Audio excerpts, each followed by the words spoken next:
Shalom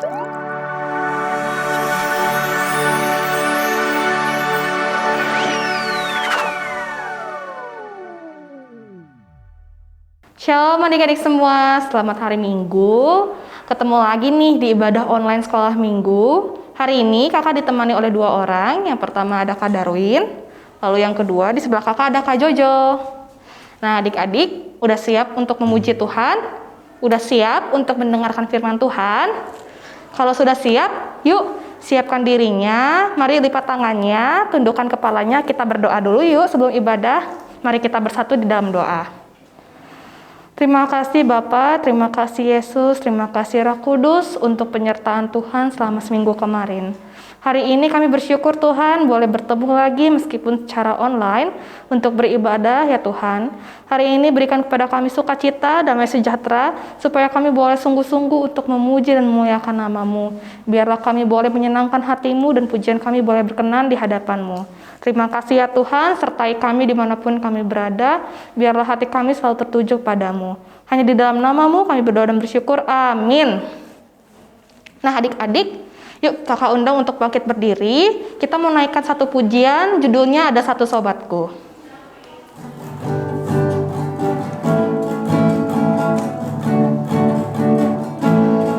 Ada satu sobatku yang setia, tak pernah dia tinggalkan diriku. Di waktu aku susah, waktuku sendirian, dia selalu menemani diriku. Namanya siapa? Namanya Yesus. Namanya Yesus. Nama Yesus yang menghibur hatiku. Namanya Yesus. Namanya Yesus. Nama Yesus yang menghibur hatiku. Katakan ada satu sobatku. Ada satu sobatku yang setia, tak pernah dia tinggalkan diriku. Di waktu aku susah, waktuku sendirian, dia selalu menemani diriku. Namanya Yesus. Namanya Yesus.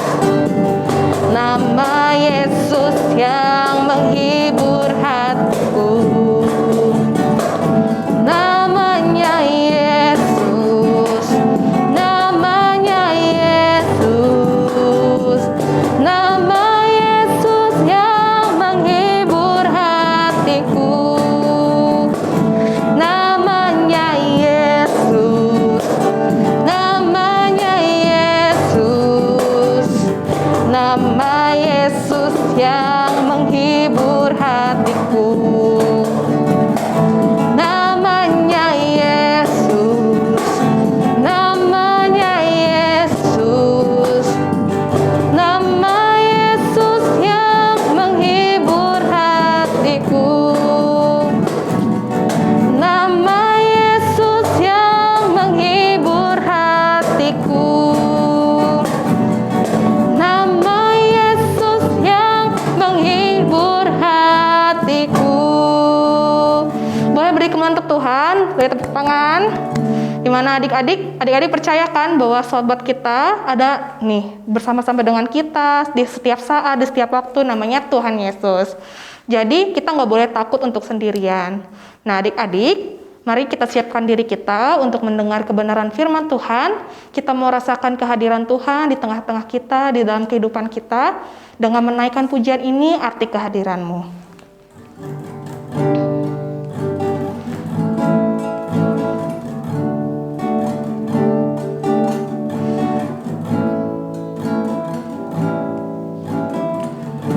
Jalanmu tak terselami oleh setiap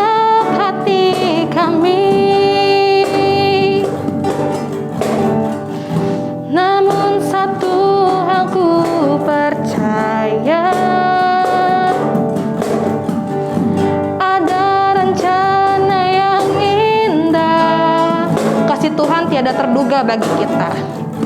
Tiada terduga kasih-Mu, heran dan besar bagiku. Arti kehadiran-Mu selalu nyata di dalam hidupku. Katakan, penyertaan-Mu sempurna, penyertaan-Mu sempurna, rancangan-Mu penuh damai, aman dan sejahtera. Walau di tengah badai, ingin ku selalu bersama, rasakan keindahan arti kehadiran-Mu Tuhan. Katakan, penyertaan-Mu, penyertaan-Mu sempurna, rancangan-Mu penuh damai, aman dan sejahtera. Walau di tengah badai, ingin ku selalu bersama, rasakan keindahan arti kehadiran-Mu Tuhan. Arti kehadiran-Mu Tuhan.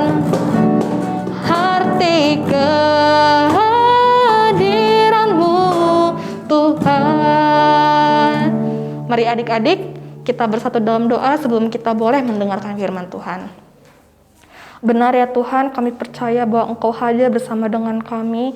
Kami percaya Tuhan, rencana-Mu benar nyata dalam kehidupan kami, meski kami tidak bisa menduga apa yang terjadi dalam kehidupan kami. Berkati kami ya Tuhan, anak-anak-Mu yang sebentar lagi akan mendengarkan kebenaran firman-Mu. Berikan kepada kami telinga yang mendengar dengan sungguh-sungguh dan hati yang benar-benar merindukan Engkau, agar firman yang boleh kami terima boleh berbuah di hati kami dan menghasilkan buah yang baik. Inilah doa dan permohonan kami ya Tuhan, hanya di dalam nama-Mu kami berdoa dan bersyukur. Amin. Halo adik-adik semua. Pada hari ini kita akan belajar kebenaran firman Tuhan melalui seorang tokoh di Alkitab dengan ciri-ciri jubah unta, belalang, dan madu hutan. Ada yang bisa tahu siapakah tokoh ini? Yuk sama-sama kita belajar pada firman Tuhan hari ini. Pada zaman Herodes, Raja Yudea, adalah seorang imam yang bernama Zakaria. Istrinya namanya Elisabet. Dan ia pun melahirkan seorang anak laki-laki. Namanya adalah Yohanes. Dan Zakaria, ayahnya, penuh dengan Roh Kudus, lalu bernubuat. Katanya, "Terpujilah Tuhan Allah Israel, sebab ia melawat umatnya dan membawa kelepasan baginya. Dan engkau, hai anakku, akan disebut Nabi Allah yang Maha Tinggi, karena engkau akan berjalan mendahului Tuhan untuk mempersiapkan jalan baginya, untuk memberikan kepada umatnya pengertian akan keselamatan yang berdasarkan pengampunan dosa-dosa mereka." adapun anak itu bertambah besar dan makin kuat rohnya. Dan ia tinggal di padang gurun sampai kepada hari ia harus menampakkan diri kepada Israel. Datanglah seorang yang diutus Allah, namanya Yohanes. Tampillah Yohanes Pembaptis di padang gurun Yudea. Yohanes memakai jubah bulu unta dan ikat pinggang kulit, dan makanannya belalang dan madu hutan.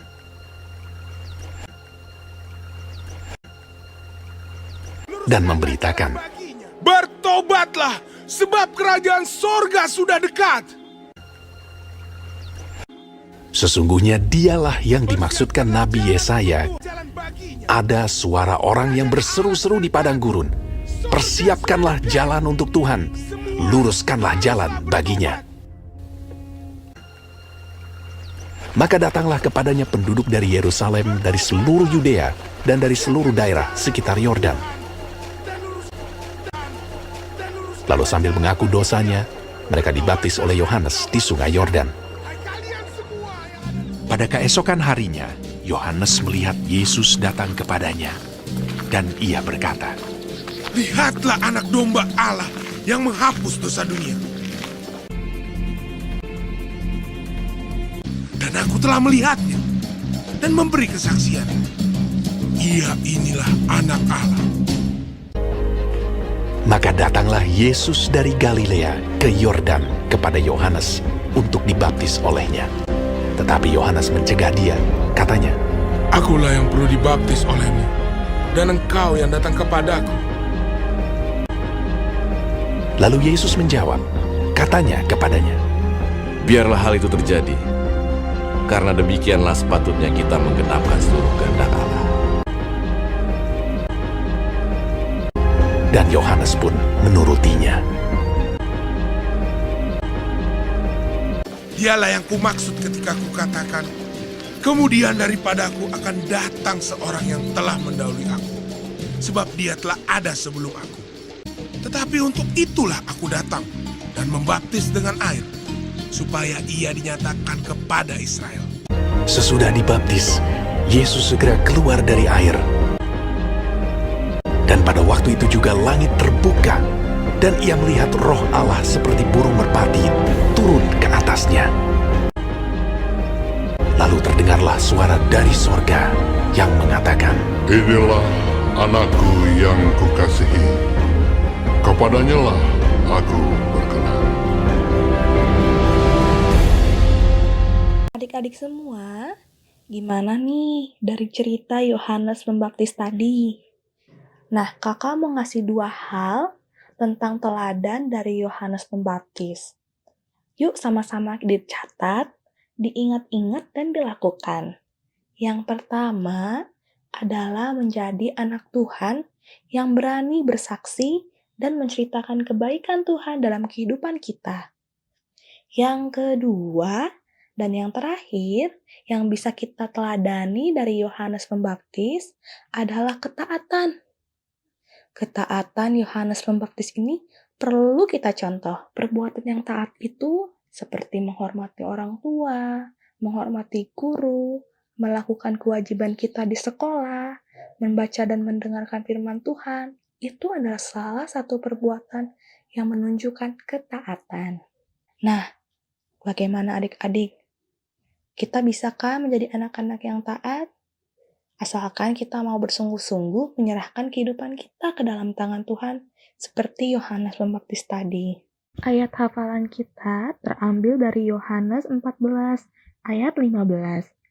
Jikalau kamu mengasihi aku, kamu akan menuruti segala perintahku. Sekian firman Tuhan hari ini. Tuhan Yesus memberkati.